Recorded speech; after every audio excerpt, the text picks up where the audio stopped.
السلام عليكم ورحمة الله وبركاته. بأي قلب تقرأ القرآن حينما ترتل كلام الله؟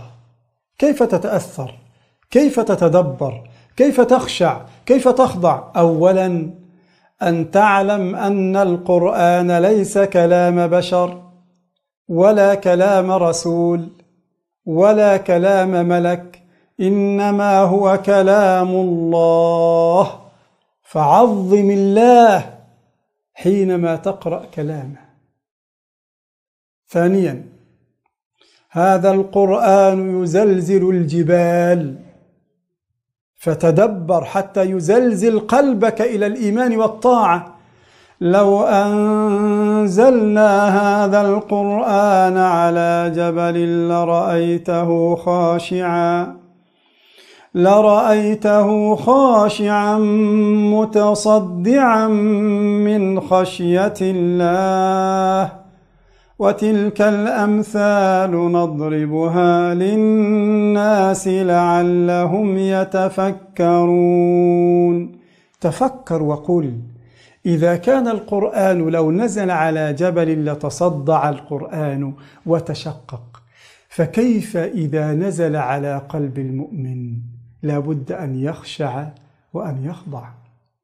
ثالثا، إذا فتحت المصحف وبدأت تقرأ فاعلم أن الشيطان سيشغلك، فقل: أعوذ بالله من الشيطان الرجيم، أي أحتمي في الله من أن يشغلني الشيطان عن تدبر كلامه.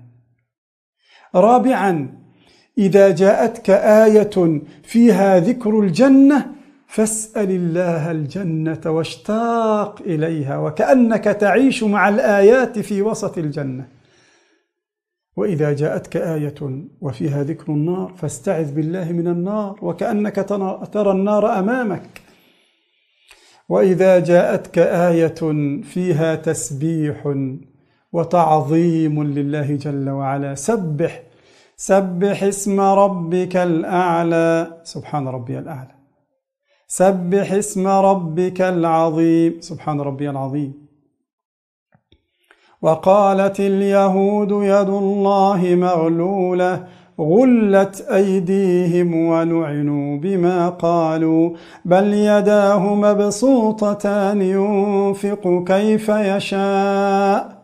سبحان الله، وحاشا لله جل وعلا. حينما تقرأ قول الله تبارك وتعالى: وضرب لنا مثلا ونسي خلقه قال من يحيي العظام وهي رميم قل يحييها الذي أنشأها أول مرة وهو بكل خلق عليم. سبحانه، هو القادر.